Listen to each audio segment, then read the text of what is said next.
Shalom, puji Tuhan Bapak Ibu Saudara yang terkasih, saya bersyukur untuk kesempatan ini boleh melayani di tempat ini. Saya berterima kasih kepada Bapak Gembala di tempat ini, boleh memberikan kesempatan untuk saya boleh melayani pada hari ini. Bapak Ibu mungkin masih mengenal saya ya, belasan tahun yang lalu saya ikut jadi pengerja di tempat ini. Dan ketika selesai kuliah Ikatan Dinas, kami melayani di Kalimantan Barat. Saya bersyukur, berterima kasih kepada Bapak Gembala. Dari awal saya masuk di Sabis sampai menyelesaikan mengambil S1, selalu ada pertolongan yang diberikan bagi saya, di mana karena keluarga saya Katolik gitu ya, tidak terlalu mendukung untuk saya mengambil kesempatan untuk menjadi pendeta. Itu nggak ada dukungan gitu ya. Jadi waktu itu saya berjuang sendiri gitu ya.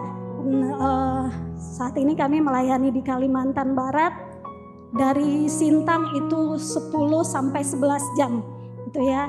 Dari jalan lintasnya itu masuk ke dalam itu 1 jam kalau cuaca bagus gitu ya. Tapi kalau cuaca lagi hujan itu bisa berjam-jam dan bisa menangis di jalan ya. Karena kalau mungkin hanya jalannya tidak turunan atau tanjakan itu mungkin aman gitu ya.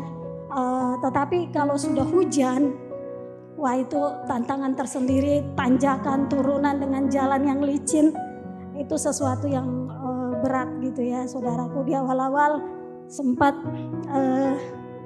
rasanya bener nggak nih gitu ya. Saudaraku, di sana awal-awal itu babi masih berkeliaran gitu ya.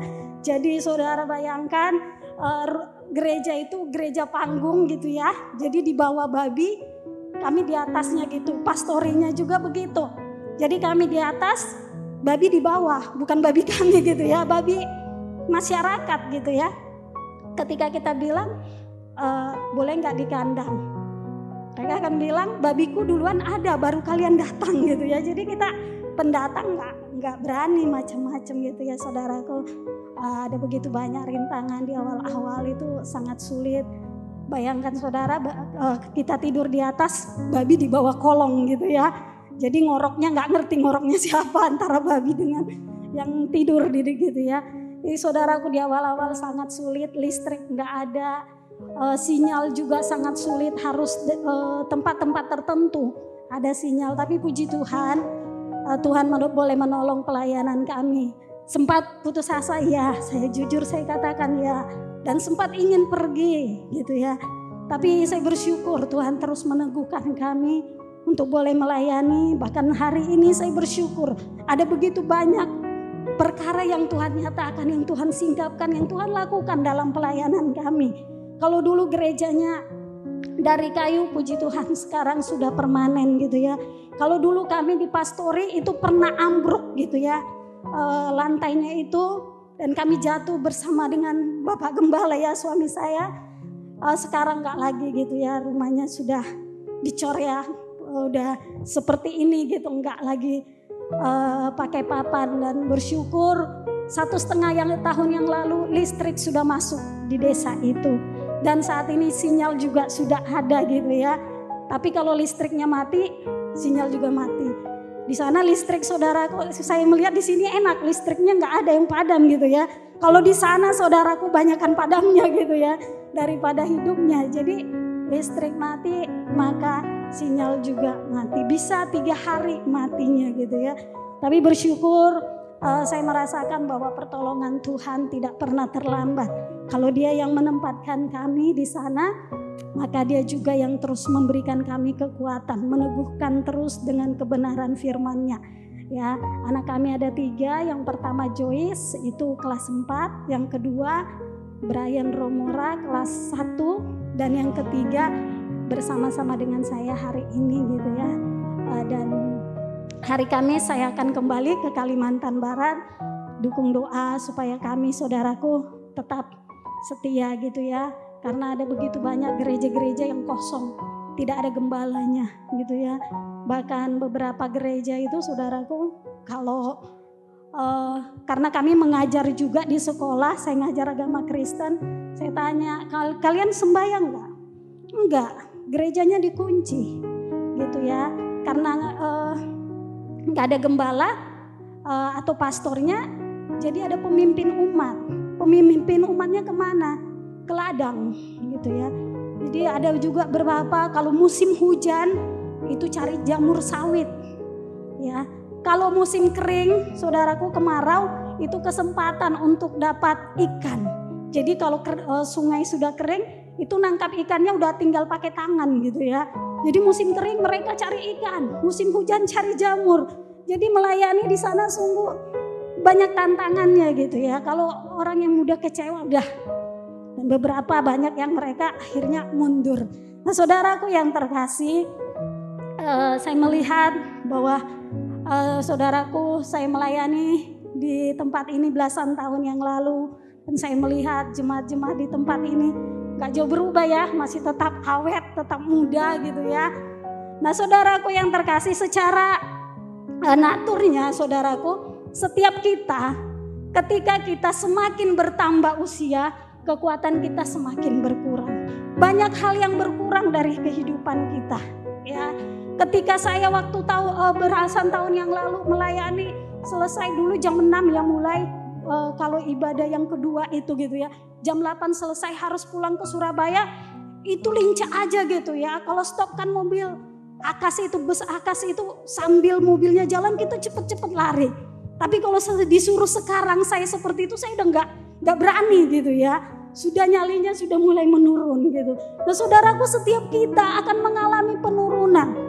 Ya, penurunan kehidupan kita, saudaraku, tidak bisa lagi seperti yang dulu gitu ya, yang zaman-zamannya saya mungkin yang satu angkatan itu gesit sekali, tapi makin lama mungkin sudah mulai berkurang kekuatannya. Saya ingat Tante Win itu kalau ngajar sekolah minggu, energik gitu ya, tapi makin lama pasti menurun gitu ya. Saudaraku, saya banyak belajar dari Tante Win ini. Nah, saudaraku, tapi kita akan belajar, saudaraku, dari satu tokoh Alkitab, di mana dia semakin tua, kekuatannya dikatakan tetap sama, ya, tetap sama. Mari kita membuka dalam firman Tuhan, Yosua 14 ayat 7 sampai ayat yang ke-15.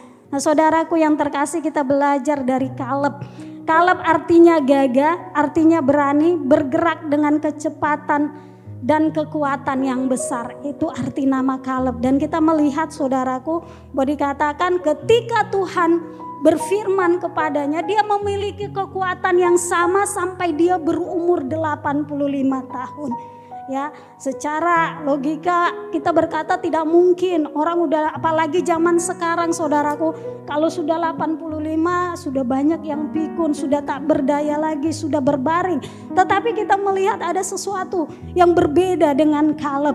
Ada sesuatu yang berbeda. Apa yang membuat Kaleb berbeda gitu ya? Kenapa dia bisa berkata demikian, bahwa kekuatanku tetap sama ketika aku berumur 40, ketika Tuhan mengatakan firman-Nya sampai hari ini. Kita mau belajar, saudaraku yang terkasih, di dalam ayat yang ke-7 dikatakan, dalam ayat yang terakhir, aku berumur 40 tahun ketika aku disuruh Musa, hamba Tuhan itu, dari Kades Barnea untuk mengintai negeri ini. Dan aku pulang membawa kabar kepadanya yang sejujur-jujurnya. Yang pertama, saudaraku, rahasia Kaleb, dia adalah seorang yang jujur.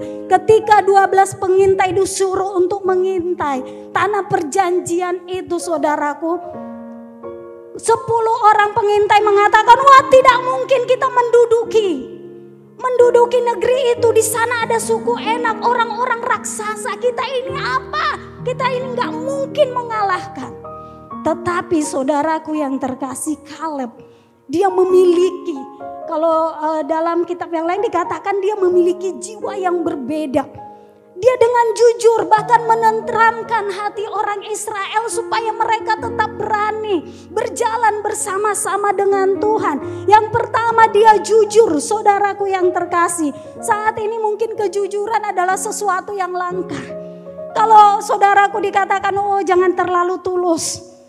ya nanti dikhianati. Saudaraku yang terkasih, tetapi firman Tuhan terus ya mengajarkan kita untuk tetap dikatakan berlaku jujur.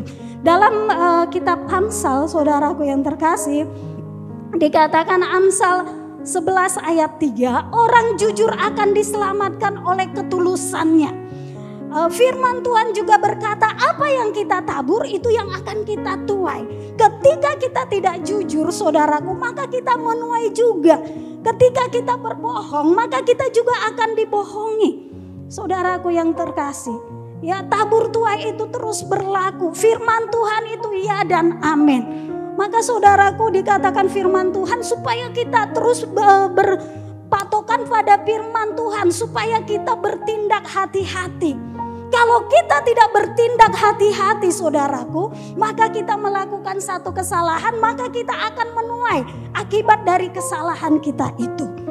Jadi mari saudaraku yang terkasih, sekalipun dunia mengatakan kalau jujur engkau tidak akan bisa mencapai kesuksesan, saudaraku, tetapi prinsip firman Tuhan harus kita pegang.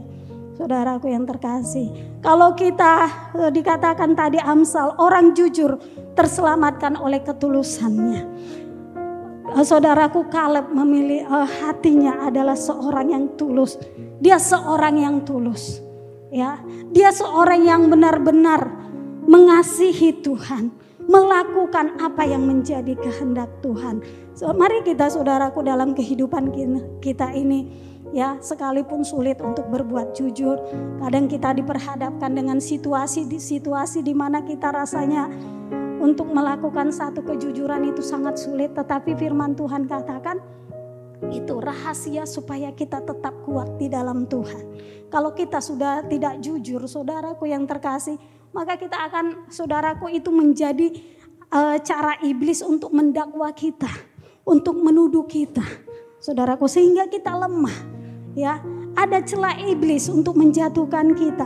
Tetapi ketika kita jujur, dikatakan, saudaraku, orang jujur akan terselamatkan oleh ketulusannya.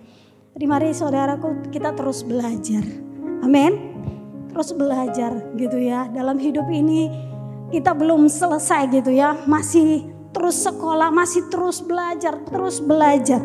Yang kedua, saudaraku yang terkasih, kita belajar apa yang saudaraku yang terkasih yang dimiliki oleh Kaleb ini sehingga dia boleh tetap kuat. Dikatakan, saudaraku yang terkasih, dia memiliki hati ya taat pada Tuhan dengan sepenuh hati. Nah, saudaraku yang terkasih, di dalam ayat yang ke-9, pada waktu itu Musa bersumpah, katanya, sesungguhnya tanah yang diinjak oleh kakimu itu akan menjadi milik pusakamu dan anak-anakmu sampai selama-lamanya. Sebab engkau tetap mengikut Tuhan Allahku dengan sepenuh hati. Ini saudaraku yang terkasih, dengan sepenuh hati ya, benar-benar hatinya tertuju kepada Tuhan. Tidak mendua hati ya, benar-benar pengharapannya tertuju kepada Tuhan. Benar-benar mata hatinya tertuju kepada Tuhan. Terkadang Tuhan menjadi solusi terakhir ketika tidak ada lagi jalan yang bisa ditempuh. Saudaraku yang terkasih, kami melayani beberapa orang gitu ya. Kalau ke gereja gitu ya. Tapi ketika sakit ya, mereka pergi ke dukun. Tanya kepada dukun, kenapa bisa seperti ini? Siapa yang mengirimkan penyakit gitu ya? Lalu nanti saudaraku, dia sebentar merasa sembuh. Lalu sakit lagi, pergi lagi ke dukun. Sakit lagi, ke dukun lagi. Setelah sudah lama nggak sembuh, mentok, panggil gembala gitu ya. Pak Gembala, tolong doakan saya gitu ya. Satu kali ada satu jemaat gitu ya. Saudaraku yang terkasih, dia ada begitu banyak pegangan. Ya, jadi sakit, sudah ke dukun, ya nggak sembuh-sembuh. Solusi terakhir adalah pendeta gitu ya. Kita doakan gitu ya. Ada pegangan? Enggak gitu ya. Udah kita doakan sembuh gitu ya. Tapi dia masih terus. Sampai satu kali dia meminta supaya mati. Karena nggak sembuh-sembuh dia minta mati. Tapi nggak mati-mati saudaraku. Wah, aku minta mati gitu ya. Itu ketika panggil lagi gembala gitu ya. Kita doakan lagi, ada pegangan enggak? Iya Pak Gembala. Apa pegangannya? Saudaraku, dia main sabung ayam supaya dia menang. Sabung ayam ini ada jimatnya gitu ya. Supaya warungnya laris ada jimatnya. Supaya dia kelihatan, saudaraku, bisa mempesona wanita ada jimatnya. Penjaga badannya segala macam. Kami bilang mana gitu ya. Saudaraku, dikeluarkan itu satu tas ya. Dan kita bakar, kita doakan. Dan akhirnya gak berapa lama dia meninggal gitu ya. Jadi saudaraku yang terkasih, seringkali ya Tuhan itu menjadi solusi terakhir. Kalau udah mentok gak bisa, pakai cara ini gak bisa, ini gak bisa, larinya baru ke Tuhan. Tetapi kita saudaraku, tetaplah kita kuat di dalam Tuhan. Berakar di dalam Dia apapun yang terjadi di dalam hidup kita. Saudaraku yang terkasih, perjalanan saudaraku 40 tahun di padang gurun bersama orang-orang yang gak benar. Dikatakan orang Israel itu tegar tengkuk, jahat di mata Tuhan. Sehingga banyak mereka dimusnahkan. Oleh karena apa? Ketidaktaatan mereka. Tetapi Kaleb bisa tetap memiliki hati yang tertuju kepada Tuhan. Bukankah kita sering saudaraku ketika di sekeliling kita hidupnya nggak benar kita mulai ikut, tetapi Kaleb tidak gitu ya. Kaleb tetap hatinya tertuju dengan Tuhan. Dia setia kepada Tuhan. Mari kita belajar saudaraku yang terkasih, dalam kehidupan kita tidak akan pernah yang namanya lepas dari pergumulan dan masalah. Himpitan itu pasti ada ya. Kesesakan di dalam hidup kita pasti ada. Tapi Tuhan sudah berjanji bahwa Dia menyertai kita. Dalam kitab Mazmur 23, sekalipun aku dalam lembah kekelaman, aku tidak takut bahaya sebab Engkau yang menyertai aku. Ini janji Tuhan bagi kita. Bahwa Dialah yang menyertai kita. Bahwa Dialah yang terus akan menolong kita. Amin. Memandang masalah itu dari sudut pandang Tuhan. Satu ketika saudaraku, kami diundang jemaat, "Oh Pak Gembala, kami mau buka ladang. Ayo kita ke ladang, doakan ladang kami," gitu ya. Cuaca cerah saudaraku. Oh, anak-anak ikut, oke boleh ikut gitu ya. Jadi sekeluarga itu bonceng berlima gitu ya. Jadi di depannya tambah jok gitu ya, jok tambahan bisa berlima. Perginya aman, sudah berdoa. Pas pulang hujan deras gitu ya. Bagi saya itu masalah. Waduh, bagaimana dengan anak-anak segala macam gitu ya. Tapi ya udah jalan gitu ya. Anak saya nanya, "Mak, boleh mandi hujan nggak?" Mau gimana lagi, udah hujan, nggak ada pengaman apapun, nggak ada gitu. Silahkan gitu. Hore, bisa mandi hujan gitu ya. Oh, saya pikir mereka sukacita gitu ya, memandang hujan itu sebagai sukacita. Pas saudaraku jalanan turunan gitu ya, boleh luncuran nggak Mak gitu ya. Saudaraku itu mereka karena licin itu meluncur, langsung nyampe di bawah gitu ya. Hore, saya nggak punya nyali kalau yang gitu ya. Tanjakan saudaraku, mereka sepertinya satu tantangan, ayo siapa duluan gitu. Saudaraku yang terkasih, saya disadarkan oleh Tuhan. Coba kamu memandang satu masalah seperti mereka. Ya, yang bagi orang masalah itu bagi mereka menjadi satu sukacita. Jadi apapun situasimu, dari sudut pandang Allah kau melihatnya itu menjadi sesuatu berkat. Ya, sesuatu yang bisa membuatmu bahagia. Ketika saya lihat anak-anak saya gitu ya memandang itu sebagai sesuatu yang menyenangkan, saya langsung ditegur Tuhan gitu ya. Bersyukur gitu ya, bersyukur apapun situasimu, bersyukur gitu ya. Dan banyak hal saya Tuhan ajarkan gitu ya.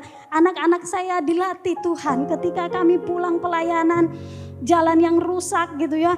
Dalam nama Tuhan Yesus, dalam nama Tuhan Yesus, Tuhan tolong gitu ya. Pernah kami jatuh berserak gitu ya, tapi tak satu pun yang terluka gitu ya. Pas turunan nggak tahu terlalu licin, akhirnya putar balik gitu ya. Ada yang ke sana, ada yang ke sini gitu ya. Dan waktu itu si kecil ini masih bayi dan saya gendong. Dan saya bersyukur semuanya kami selamat gitu ya. Saudaraku yang terkasih, penyertaan Tuhan bukan berarti tidak ada masalah dalam hidup kita.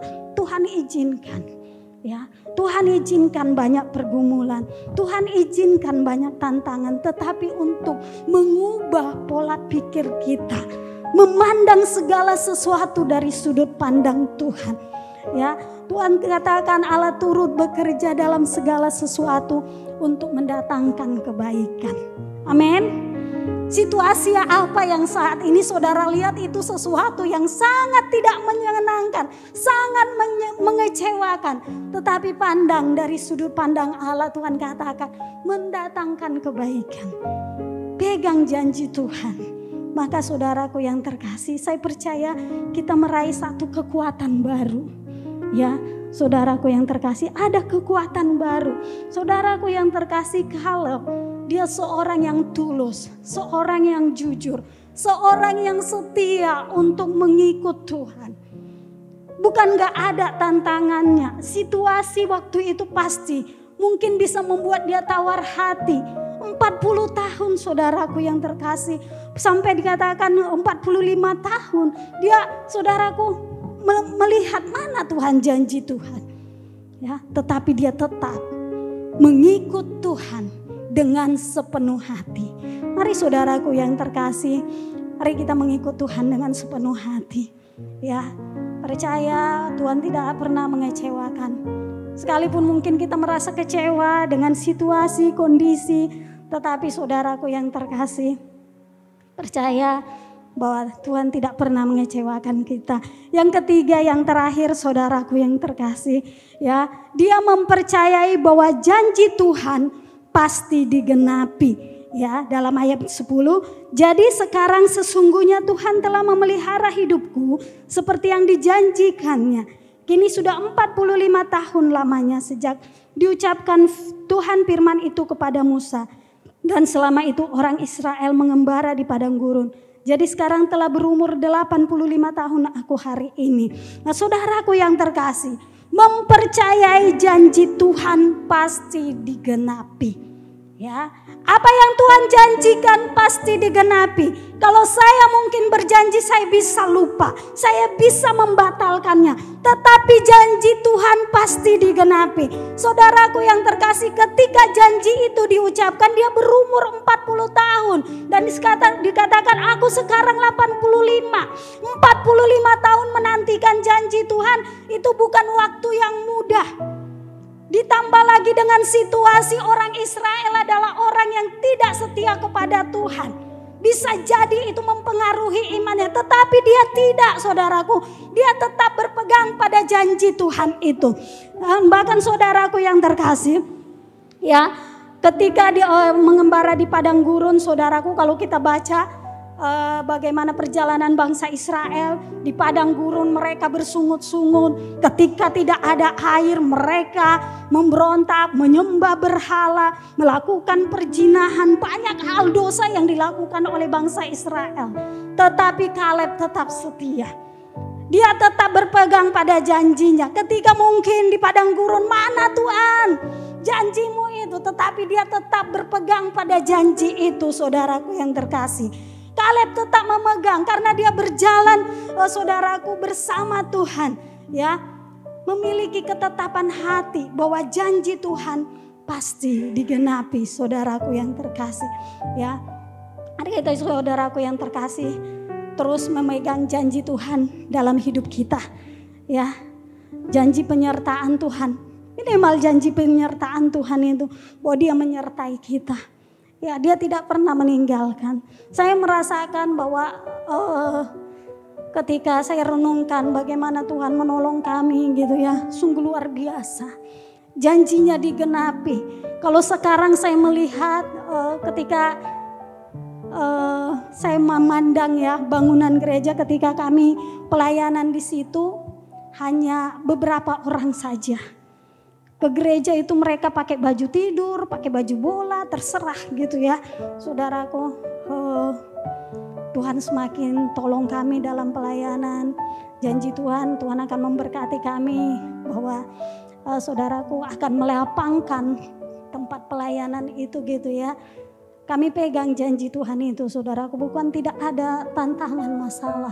Banyak gitu ya. Ketika kami membangun gereja 8x19, saudaraku, suami saya diketawain gitu ya. Oh Pak Gembala itu katanya, gila, jemaat cuma berapa? 10. Mau bangun gereja 9x18. Siapa mau sembahyang situ? Saudaraku, suami saya bilang, gila, dengan iman beda-beda tipis, dia bilang ya. Akhirnya saudaraku, dengan iman kita percaya bahwa Tuhan akan tambah-tambahkan jiwa gitu ya. Ada begitu banyak Tuhan berikan perkara-perkara yang besar. Satu kali ada saudaraku, bapak ini memiliki kuasa kegelapan. Jadi di sana ada sawit ya. Jadi bapak ini kalau bekerja itu cepat gitu ya. Kalau yang lain mungkin panen itu masih 5 janjang, dia bisa 10 dengan kekuatan dari kuasa kegelapan gitu ya. Satu kali bapak ini sakit. Jadi sudah dibawa ke Pontianak, balik gitu ya. Sudah didoakan karena dia muslim, dia didoakan gitu ya. Tapi ketika manifestasi, ustaznya lari gitu ya. Nyerah enggak gitu ya. Udah nyerah, kasihkan ke pendeta aja gitu ya. Jadi kami itu kadang jadi solusi terakhir gitu ya. Akhirnya kita doakan saudaraku. Waktu kita berdoa itu jendela penuh dengan orang. Penuh dengan orang, pintu juga penuh. Pengen lihat ini pendeta gimana kekuatannya gitu ya. Waktu itu kita nyanyi memuji Tuhan. Dia manifestasi saudaraku. Wow, ada roh singa. Semua pada kabur, terang rumah itu gitu ya, pada kabur. Terus doakan. Akhirnya saudaraku, dia mengakui semua kekuatan-kekuatannya, jimat-jimatnya kita bakar gitu ya. Dan berapa hari kemudian dia meninggal gitu ya. Dan dari situ saudaraku, semakin banyak jiwa-jiwa yang datang gitu ya, semakin banyak yang beribadah kepada Tuhan. Jadi saudaraku yang terkasih, saya melihat cara Tuhan bekerja itu tidak seperti yang kita pikirkan gitu ya. Tidak seperti yang kita pikirkan. Cara Tuhan untuk menggenapi janjinya terkadang saudaraku tidak bisa kita pahami. Kita mungkin berpikir dengan cara inilah Tuhan akan menggenapi janjinya. Terkadang saudaraku Tuhan putar balikkan dengan apa yang kita pikirkan. Tetapi saudaraku, janji Tuhan itu pasti. Ya dan amin. Dia akan menggenapinya di dalam hidup kita. Apa yang sudah dia janjikan, apa yang sudah dia katakan, dia pasti genapi janjinya itu. Janji apa yang sedang saudara pegang saat ini? Ya, saudaraku yang terkasih, terus berharap. Mungkin sudah sekian tahun janji itu saudara pegang belum digenapi. Teruslah berjalan dengan iman bahwa janji itu pasti digenapi. Seperti Kaleb. Terus berpegang pada janji itu sehingga dia terus memiliki kekuatan untuk menantikan janji Tuhan. Ya, sampai dia katakan waktu aku menerima janji itu aku umur 40, sekarang sudah 85, aku tetap memiliki kekuatan yang sama. Saudaraku yang terkasih, firman Tuhan katakan orang-orang yang menanti-nantikan Tuhan itu mendapat kekuatan baru. Ya, ada satu kekuatan baru, ada hikmat yang baru. Ya, saudaraku yang terkasih. Jadi mari saudara kita terus berpegang pada janji Tuhan. Ya, apapun situasi yang kita alami saat ini, situasi yang sulit, firman Tuhan katakan dunia semakin hari akan semakin sukar, bukan semakin indah. Firman Tuhan katakan itu. Kita akan melihat bahwa saudaraku, kita akan mengalami banyak kesulitan-kesulitan. Ya, bahkan sekarang ini saudaraku yang terkasih, tentunya kita gak nyaman dengan ini gitu ya. Tetapi harus kita merasakan ini sesuatu yang sebenarnya gak mengenakan. Ya, tanda-tanda bahwa dunia semakin hari akan semakin sukar. Untuk bernapas saja sukar gitu ya. Tetapi saudaraku yang terkasih, kita terus dalam ketaatan kepada Tuhan. Maka dikatakan janji Tuhan itu digenapi.